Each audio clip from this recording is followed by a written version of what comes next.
All right, well, welcome everyone to this week's APCO community webinar. Thank you for joining us. So today's topic is a very exciting one. We are covering the important role that packaging plays in minimising food waste. And as you can see, we have some lovely guest presenters today. So we have three speakers. Karli Verghese will kick us off, then Nerida Kelton, and also Mark Barthel. So before we get started, I'd just like to acknowledge the traditional owners of the land that we are all separately meeting on today, but that we are lucky enough to be able to connect across virtually. We recognise their continued connection to land, waters and culture, and we pay our respects to their elders past, present and emerging. So, packaging is often viewed as having a negative impact on the environment because it is something that is left over after we have consumed that product. And we have to dispose of that either to landfill or ideally through recycling. However, in many cases, packaging does protect the food and prolongs its shelf life with an overall reduction in the environmental impact by reducing that food waste. And this role of packaging is really what we want to discuss in today's webinar. Before I hand over to our insightful speakers today, I just wanted to quickly touch on some of the fantastic statistics that we have about food waste in Australia so that we can all understand how significant that this work is. And for some additional context, this approach is also directly linked to Goal 12 of the UN Sustainable Development Goals, which is ensuring sustainable consumption and production. So each year, an estimated 1/3 of all packaging produced globally ends up rotting in bins of consumers or retailers, or spoiling due to poor packaging, transportation, or even harvesting practices. And so research from 2019 in the National Food Waste Baseline Report showed that annually over 7 million tonnes of food are wasted right here in Australia alone. So the generation of food is not evenly dispersed along that supply chain and consumption chain. As you can see, householders there on your screen and primary production are the largest waste generators. Together, they account for 65% of our national food waste, which is then followed by food manufacturing at 24%. If we then convert these food waste volumes into dollars, the current practices are estimated to be costing the Australian economy a staggering $20 billion a year. And as you can see, this is causing an economic impact all along the value chain again, with households again copying the largest economic loss. And if we break this down again into even more tangible individual statistics, that equates to between, as you can see, $2,200 to nearly $4,000 per household per year of economic loss. And in volume, that is nearly 300 kilos per person. And that equates to about 1 in 5 bags of groceries that are wasted. And to add to this, we even have the daunting statistic that more than 5 million Australians experienced food insecurity in 2019. So that's nearly 1 in 5 of us. And then if we have a look at the environmental impact that this all has, it is just as important for us to be aware of. When food is wasted, it's not only the greenhouse gas emissions from landfill as the food decomposes that we should be concerned about. It's also that when that food is produced and transported to a consumer, it embodies a significant amount of energy and resources from that overall process. If we look at water alone, that's estimated to be nearly 500 litres per person per day. So when we look at this topic of food waste, we can't just think of how we mitigate the impacts at the end. We have to think of how we can stop that occurring throughout the supply chain from the start. And that's why in 2017, the Australian government released a national food waste strategy, which included a national target to halve our Australia's food waste by 2030. And the detailed roadmap that you can see there on your screen was then launched earlier this year. And this document provides a really clear path forward to achieving that 50% reduction of food waste. That includes some sector action plans and a nationwide behaviour change effort, of which we'll hear a bit more about today from all of our speakers. So just to round this back to the role of packaging, although we've only recently been able to develop a national strategy and circular research program, this has been a topic of great importance for some time. The Sustainable Packaging Guidelines have been around for about over 20 years now, and they have always embodied the principle of the design to reduce product waste. So if we take a closer look at this principle, it is encouraging designers to think about the damage and the waste that can be caused throughout the supply chain, as well as the potential waste by consumers at the end. And there are many opportunities for improved food packaging to contribute to household food waste reduction. Some of those include packaging being designed to extend the shelf life of food products, and Mark has some really great examples for us about this one shortly. It's also about being available in numerous sizes for different sized households, about communicating on pack the best way to use that product or store the food item. It also assists households to use date labels and better manage their food, and then slowing the degradation of perishable foods as well. And to support the packaging design industry even further, organisations like the AIP, who APCO have been working with for some time, have been really leading their way to develop training and awards programs to drive greater recognition of all of this work. And Nerida will touch on the safe food packaging design criteria and framework, which all ties into this process as well. So I think that is enough from me. Hopefully that provided some good context for everyone. I will now pass over to Karli, who is going to take us through the CRC. So just to quickly introduce Karli to you all, the Associate Professor is the Principal Research Fellow at the Industrial Design Program for the School of Design at RMIT University in Melbourne. So Karli's research involves working with industry and government on the role of packaging, packaging sustainability, food loss and food waste all across the supply chains. Karli has also led the life cycle assessment in the last frontier for the Australian Antarctic Division, coupled with supervising honours, masters and PhD students at RMIT Uni. Karli is also the Reduce Program Leader in the Fight Food Waste Cooperative Research Centre, or CRC, of which Karli is here to tell us more about today. Thank you very much, Lily, for that introduction, and welcome everybody. Just to begin, I'd like to also acknowledge the people of the Wurrung and Burrung language groups on the Eastern Kulin Nation, on whose unceded lands that I'm located on today. Just to begin with, if you haven't heard of the Fight Food Waste Cooperative Research Centre, it was actually established in July of 2018 after going through a competitive bid process in 2017. The CRC is actually a 10-year national research centre comprising of 59 participants spanning research institutes and universities and industry and also government.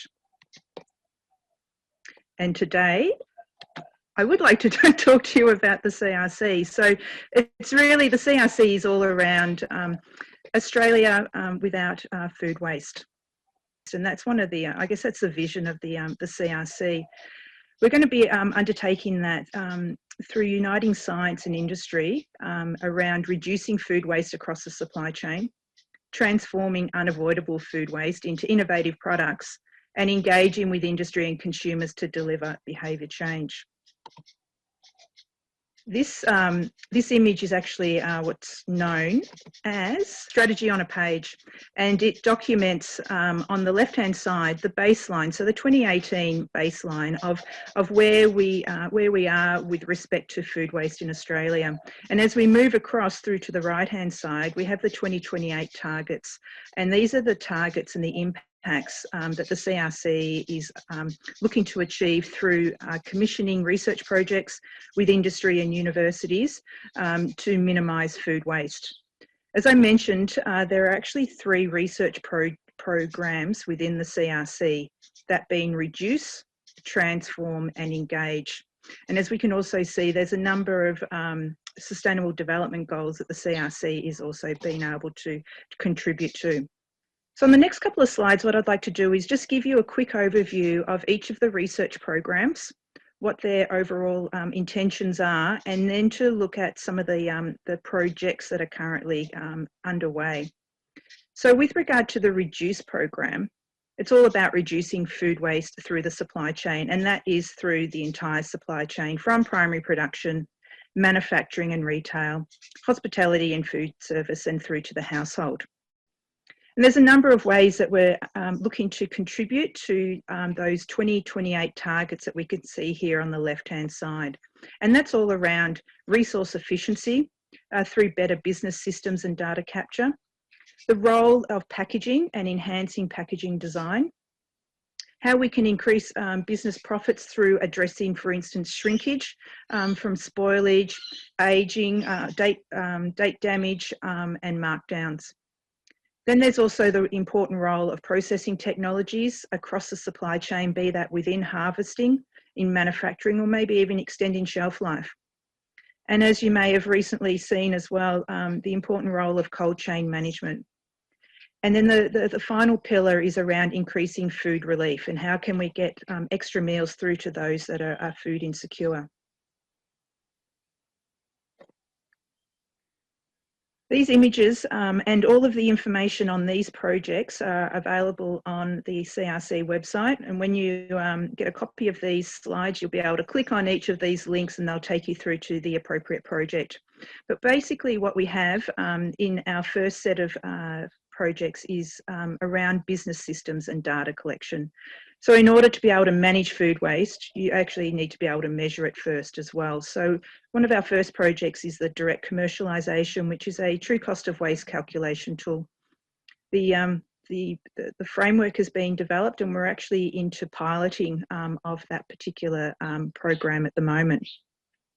We also have a project commencing soon with Woolworths looking at the barriers and opportunities within their actual operations. The important role of packaging, and Nerida will touch on this in a lot more detail, but we have a number of projects looking at packaging design and how do we bring knowledge from industry as well as the research areas, and how do we bring that into practical tools. The important role of understanding consumers and their perceptions of packaging, understanding them at the consumer level, and again bringing that back into the design phase, and the important role of packaging and processing and machinery and innovation. We also have a number of projects looking at particular supply chains with, for instance, prawns, abalone and bananas. And then we have a couple of projects at the moment with Food Bank looking at stakeholder engagement and also their collaboration with Why Waste and their app in the food service sector. So each of these projects, along with the other ones that I'll talk to you about, involve a number of universities and industry partners as well, working collaboratively together and then being able to bring those through to their networks and members for wider uptake. So just to sort of, I guess, hone in on a couple of those projects and what we're seeing already. As I mentioned, the design guidelines and notes at the moment are being developed, and Nerida will talk to us a lot more about that. We're then bringing those in with the technologies and processes around packaging and machinery and consumer perceptions to really get a really good perspective on what's happening with an Australian context. There's a number of outputs that we're looking to deliver around training material, reports and guidance, but then also the important role of communication and education within industry, government and consumers. We've also recently released the first report out of the Consumer Perceptions Project, which is looking at consumer perceptions and packaging as well. The Transform program is all around how do we transform that unavoidable food waste into innovative products. And there's a number of projects that are operational at the moment, looking at obviously, how do we reduce those wastes and then create value-added products? And there'll be lots of savings, obviously diverting waste, be from landfill or other destinations, potential for new direct jobs, and then also savings in waste handling costs. And then there's also the important role of technology and innovation as well. Here's an overview of the projects that are currently in the Transform program, and a range of projects. Also, the SME Solution Centre, for instance, is where you can partner with FIAL and the CRC on smaller scale projects, along with a research partner on a really targeted focus. So there may be some members or people online at the moment who might be interested in looking into the SME Solution Centre, for instance.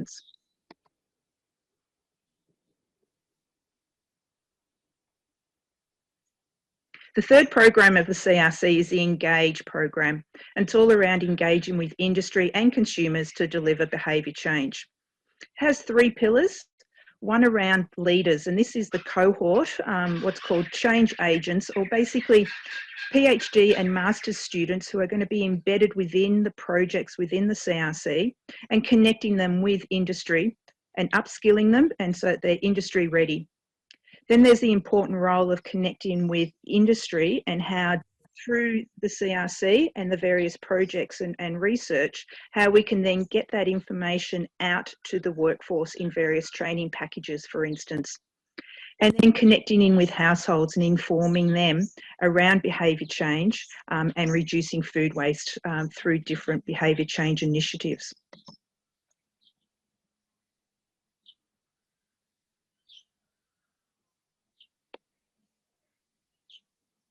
And again, the portfolio for the Engage program. So if you want to know more information, again, as I mentioned, just click on one of these boxes and that'll take you through to the different project page. You'll see in the middle there with the purple cabbage, the designing effective interventions to reduce household food waste. There's a couple of reports that were released last year around a survey of 5,000 consumers. So again, if you want to find out some information about what's happening in an Australian context around household food waste, I suggest you go and have a look there. The Industry Connection Hub as well within the Engage program has members from industry associations part of the CRC. Again, being able to bring industry needs and research opportunities into the CRC and also to take that research and disseminate that out to their members. So I guess as a sort of summing up, it's really about changing the social norm. So food is seen as a valuable resource and hence is not wasted.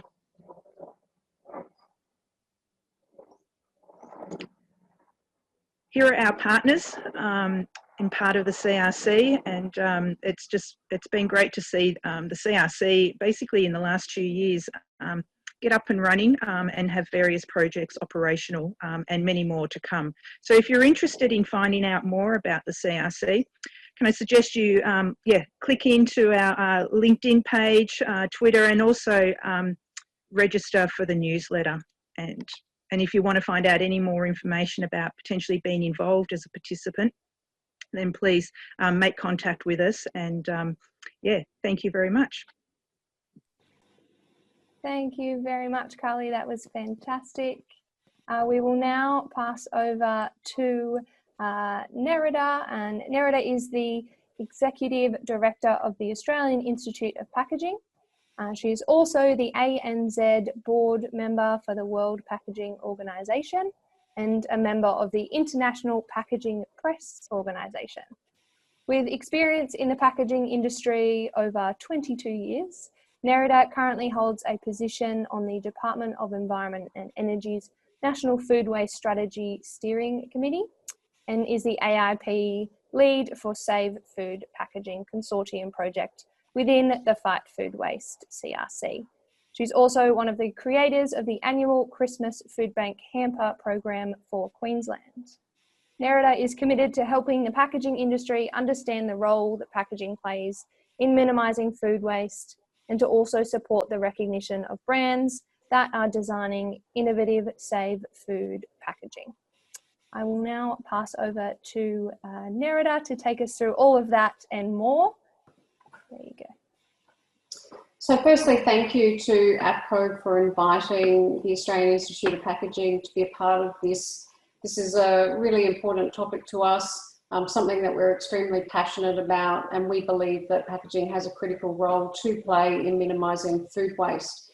For those who may not know who the Australian Institute of Packaging are, we are the peak professional body for packaging training and education in Australia, New Zealand, and parts of Asia. We have been around for nearly 60 years, and we're basically, in the simplest of terms, we're here to help you, to train you and educate you in everything to do with packaging.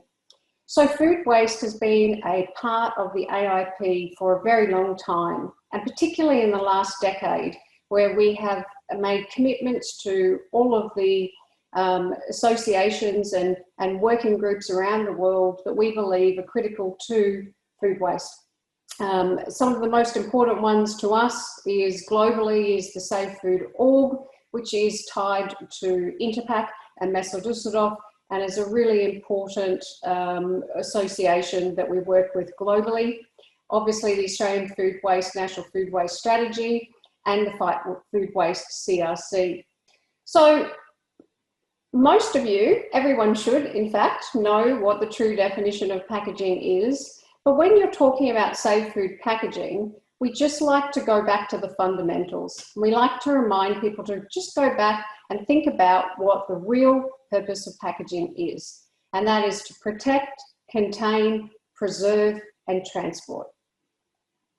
So when you're talking about safe food packaging, it's a little bit different and it's a little bit more complex. So safe food packaging is actually designed to minimise or prevent food waste from paddock to plate, using innovative and intuitive design features that can contain and protect, preserve, extend shelf life, easily open and reseal, provide consumer convenience and portion control, and last but not least, all the while meeting global sustainable packaging targets.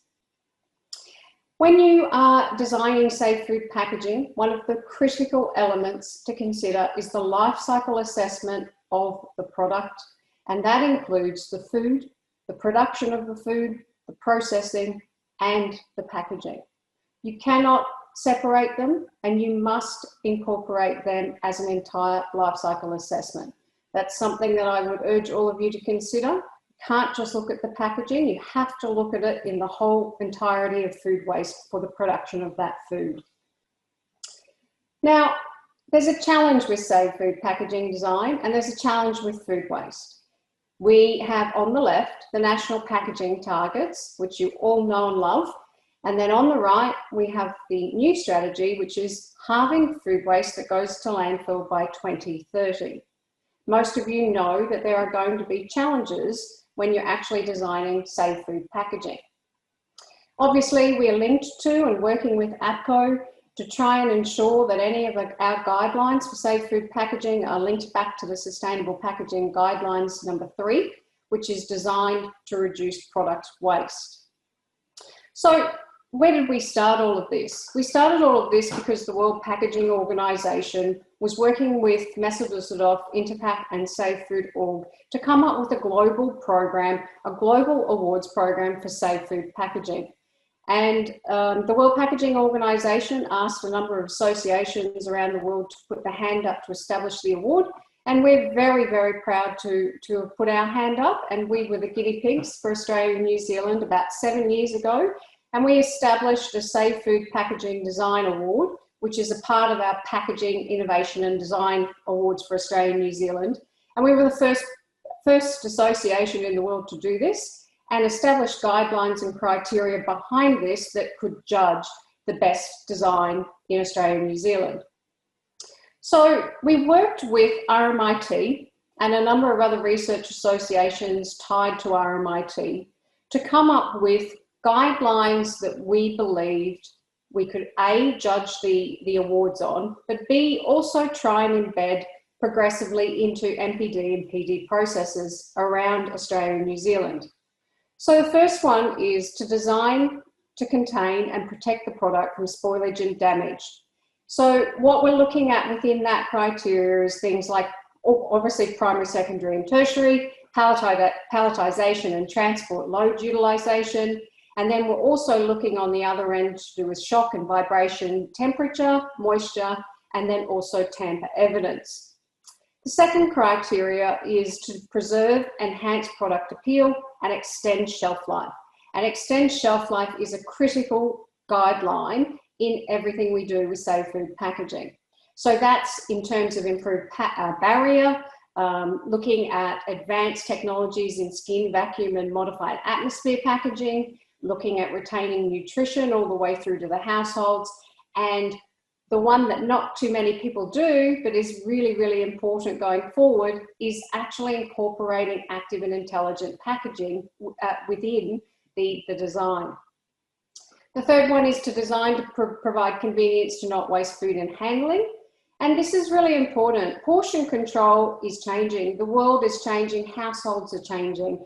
We're looking at smaller packs. We're looking at smaller portions, and we're looking at 1 to 2 person food items, which is really important when we're talking about minimising food waste. We're also looking at ease of opening, inclusive and accessible design aspects, and controlled dispensing and removal of the product.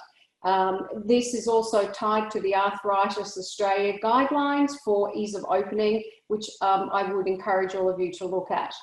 The fourth one is to promote and communicate to consumers how to handle, store, prepare and reuse the food products. And Mark will certainly touch on this shortly. But this is really important for all of you when you're designing your packaging. You have to communicate on pack, and we must do a better job than we're currently doing, particularly when we're trying to minimise food waste. We need to review date labelling and look at the best ways to have best before use, buy and good after on packs to make sure the consumers understand this.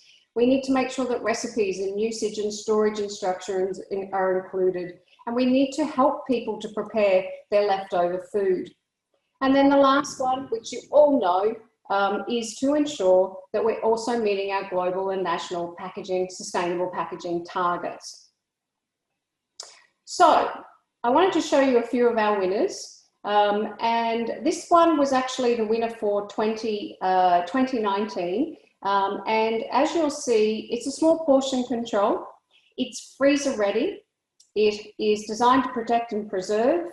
They move from modified atmosphere to vacuum skin. It was designed for a 2-person household, and it's easy to open because it has a grip tab at the top right-hand corner. You'll see it, so it's easy to pull, and it extends shelf life by 25%. Stage 2, they're reviewing the tray, and they're currently looking at moving to a more recyclable tray.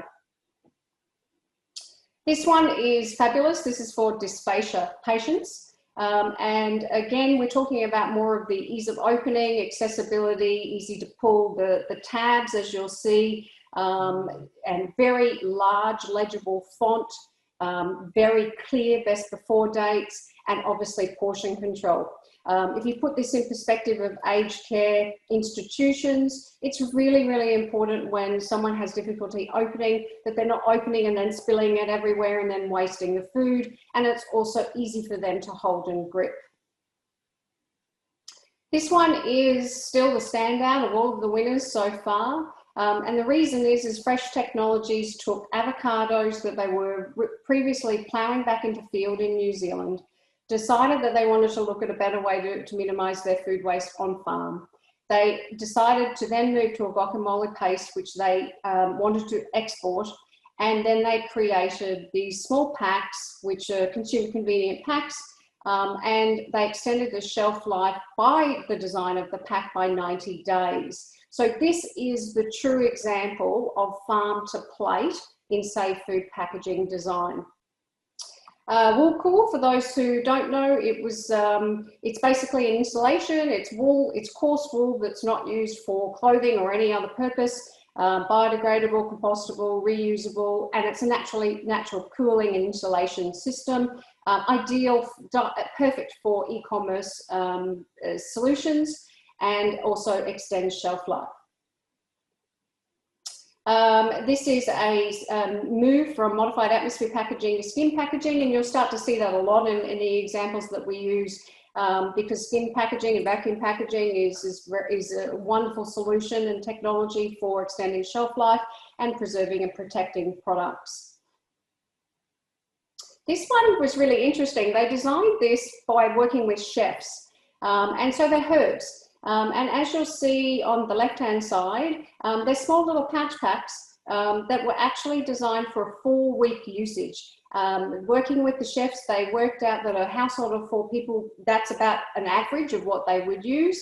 And then the idea on the right was that they can actually be refillable into these tops if they wanted to have a greater portion, if they had a larger house, and then they could refill.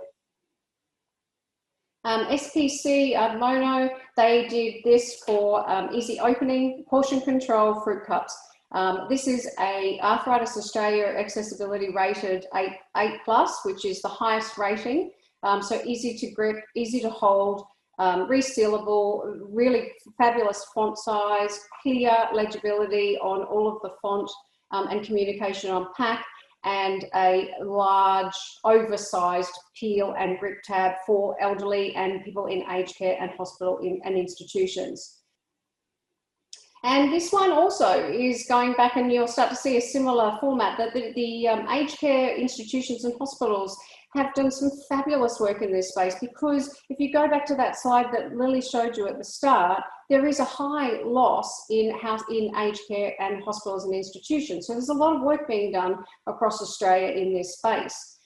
This was such a successful design that it was taken from a New South Wales health share solution all the way through to a national program. They're pre-packed ready meals for hospitals. They have small portion control. They're easy to open. They have clear legibility and pull tabs, and they're in a recyclable packaging format. And obviously they're freezer ready, which is another important aspect of safe food packaging.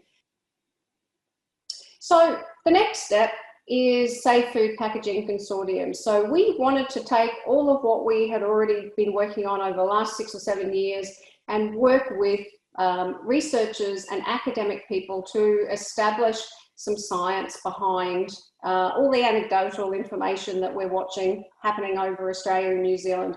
So we became a core participant of the Fight Food Waste CRC. We were there from the beginning, and we established a Safe Food Packaging Consortium. As you'll see on screen, these are all the partners, and we chose these partners because they are all experts in their fields.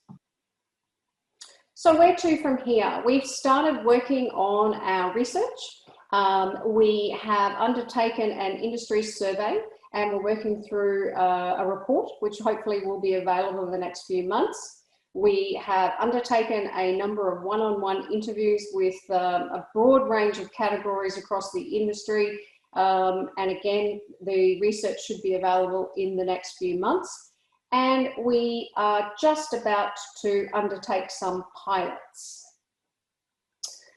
So one of the future projects that we would like is, obviously we're starting in Australia and New Zealand, but we would like to roll this out globally. So we have the support of the World Packaging Organization and the 58 member countries. So to establish this as a global program so that everybody around the world can use the same guidelines, same criteria to ensure that this is embedded in all packaging design around the world. There are a few of our project activities, which are a number of them I've mentioned. We're also working on, as you would have seen in the previous slides, with more detailed case studies that are going to go behind all of our award winners so that all of you can start to see the best practice examples locally. And it's really important for us to increase the amount of companies that are doing fabulous work in this space. We need to recognise them, and we need to help showcase what they're doing to encourage all of you to do similar design. We do this through our Peta Award program, which is the exclusive feeder into the World Star Awards. So it allows all of you to not only be recognised through Australia and New Zealand, but also have the ability to be recognised globally. Three of our Peta Award winners over the last 7 years have actually gone on to win World Star Awards globally. So I think that's a great and positive thing for the industry, considering we're only just starting in this space. So that's it for me.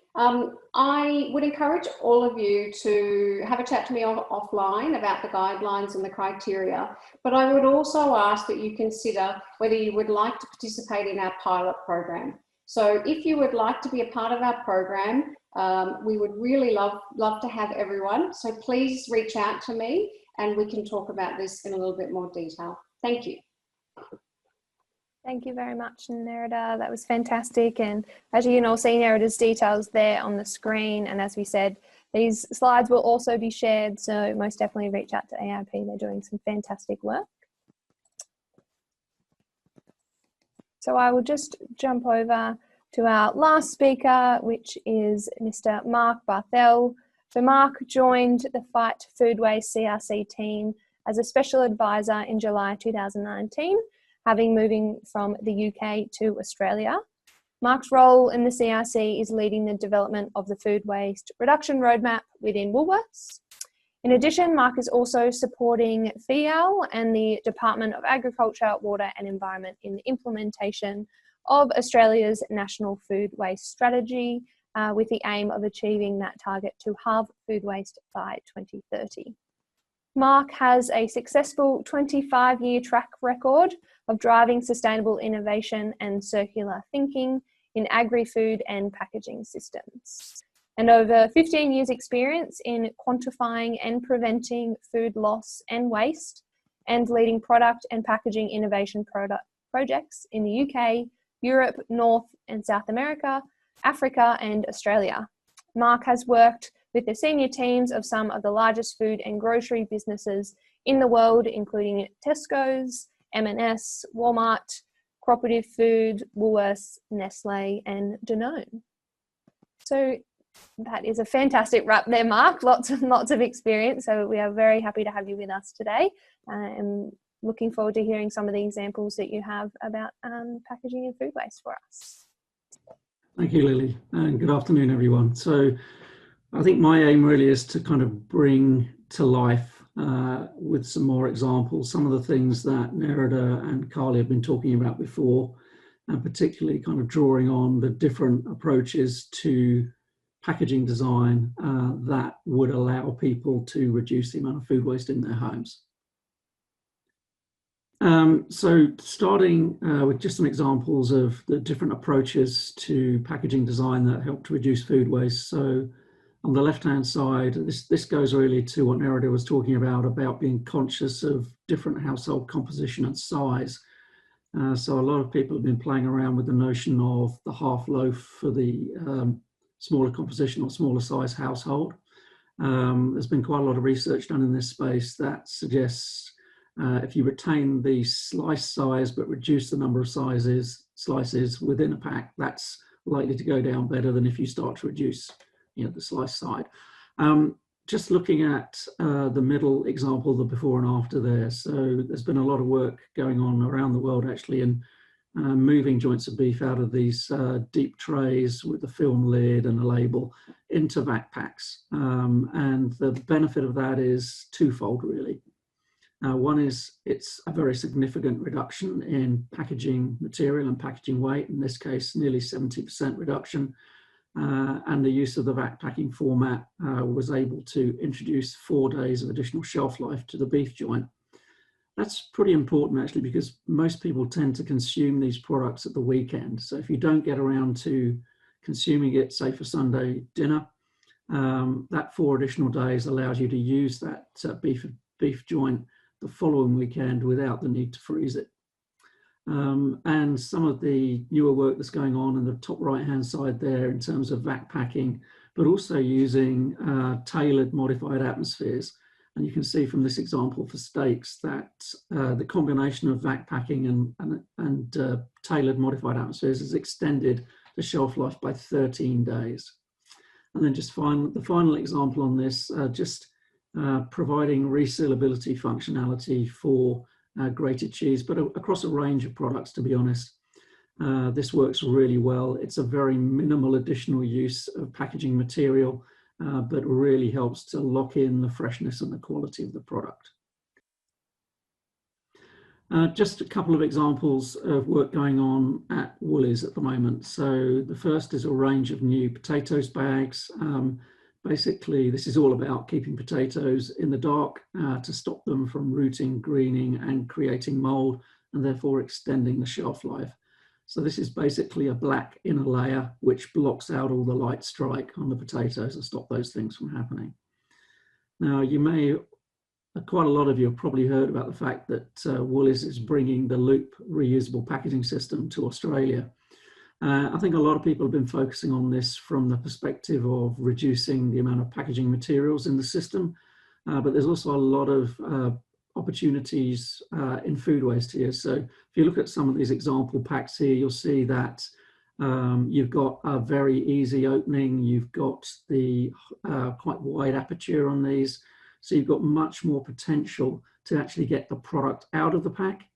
And because these products and these packaging systems have been designed for a reuse and refill system, they're much less prone to damaged product. So just a kind of reflection on that whilst the Loop system has really been introduced to create a reuse culture and a refill culture in Australia, there are also some food waste benefits to be had as well. So I want to talk a bit about communication on pack and how to combine behavioural science and knowledge with packaging design. So on the left-hand side here, you see that this is a loaf, and it's been a very clear visual cue has been introduced to the artwork, to the design of the pack. And this is as a result of a lot of consumer research going on, because bread waste is one of the highest waste items in food and grocery. And generally speaking, we find that by the time you get to the last quarter of a loaf, it's probably about time to freeze it. So this is about creating that artwork that presents that visual cue and that sets a clear and new normalized behavior that freezing bread is a normal storage option and a natural and desired behavior if you're trying to reduce the amount of food waste. There's a lot of work going on around the world also on labeling guidance. So this is just some examples from the UK. So having spent some quite considerable time in supermarkets and convenience stores in Australia recently, there is quite a lot of diversity and quite a lot of potential for confusion here. So for example, it's quite common to see in produce packaging, you've got your packing date, you've got your sell by or display until date, and then you have your use by or best before date. And the presentation of 3 dates in a pack does not really help consumers to, with consumer confusion. There's a lot of opportunity, as well as Narada said in her presentation, to improve the information on how to store food properly, and in particular where it's appropriate on freezing and defrosting and use advice as well. So we're actually working on a project proposal at the moment within the CRC to work alongside Food Standards ANZ and the AFGC to bring this sort of approach to Australia. So we have the potential to reduce quite a lot of consumer confusion. So we know from the Engage program and then the CRC that around half of Australian consumers, when they're asked what the true meaning of use by and best before dates are, half of them will not have an understanding or appreciation of those terms. So this is just a great example where you're combining really good storage advice, in this case, a produce bag with apples in it. So you've got clear storage advice, but you've also got a link through to a range of resources from the Love Food Hate Waste campaign. And this is a really useful way of not just providing storage advice on pack, but also linking through to a campaign that can show you how to most appropriately use those apples in recipes if you're getting to the point where the shelf life is limited. And this isn't just limited to the primary packaging as well. So this is a great example from Tesco's in the UK, where with the increase in online and home delivery of food products, you're putting in a nice aid memoir, a prompt to the driver delivering food into people's kitchens so that they can actually offer advice and guidance and hints and tips to households they're delivering to around how to reduce food waste. So this is one of my favourites. I'm a big gin and tonic drinker, and one of the things I really hate doing is putting lots of ice into my gin and tonic. But if I put frozen grapes into my gin and tonic, I chill the drink without adding water to it. So this is just a really nice piece of storytelling. And actually, within about 3 months of us introducing this at Tesco, we were getting probably somewhere in the order of 100 new hints and tips from the drivers themselves as they talk to households, which we're then able to translate into this sort of communication approach. Okay, so just talking a bit about actually on the produce aisle. So this is something we're talking to a number of retailers about at the moment. So obviously there's a lot of issues and sensitization around plastic packaging at the moment with consumers. And so if they don't want to buy packaged produce, how can we get that storage guidance to them? So what we have here is an example from the cooperative food in the UK, where the storage guidance for about 20 of the highest volume items of loose produce are actually included on the produce bag. And this does actually come in paper form as well now. So it's just another great example of how we provide clear advice to store food. 2 other examples on this slide, using some indicator technology to provide cues around colour. So this is using thermochromic inks to provide an indicator to households of the freshness and residual shelf life of their food products. And that kind of comes from a whole range of different types of packaging innovations, so active and intelligent packaging. I won't dwell too much on this because I've covered some of these already, like freshness indicators, but there are things like temperature monitors as well. So you can really get a sense of whether you've got the food stored at the right temperature in your domestic fridge. And obviously using things like QR labels and data bars and data matrices offers you an opportunity to provide additional information without taking up too much of the space on a pack. So this is something that has been quite a challenge actually, particularly in salad stuffs, trying to provide agents and films that stop the pack from fogging up so that consumers get a really clear view of what they're buying. The secondary benefit of this is that in providing these anti-fogging agents to packaging materials, you're stopping discrete droplets of water forming, which means you're much less likely to see food degrading and shortening its shelf life. And these are just 2 examples. Some of you will be familiar with these. So there are ethylene absorbers, there are carbon dioxide and oxygen absorbers as well, where you want to control the volume of CO2 and oxygen within a pack to extend shelf life. And then there's some new coatings coming out, which kind of start to break down the barriers between food technology and packaging technology. So the example here is an avocado. It's from, it's an edible, natural, odorless and flavorless nano coating, which has been used here on avocados. And it's really about reducing the opportunity for oxidation or for moisture loss in fresh food items. And it can really extend shelf life quite significantly. And this is just a final slide just to show how some retailers are looking at alternatives. So this is from Waitrose in the UK. This actual approach is being used by Walmart, Carrefour, Metro, Whole Foods Markets, a whole range of retailers now. So there's an element here which is about addressing packaging, but there's also an element here which is around food waste. So bulk dispensing of food products allows consumers to just take what they need, a portion size of what they need, so they can really customize what they take away from the store to the needs of their individual household. And that's it from me. I hope you found that interesting, and I know we have an opportunity now to answer your questions. Thank you. We do. Thank you very much, Mark. That was fantastic. Some great examples there, that's for sure.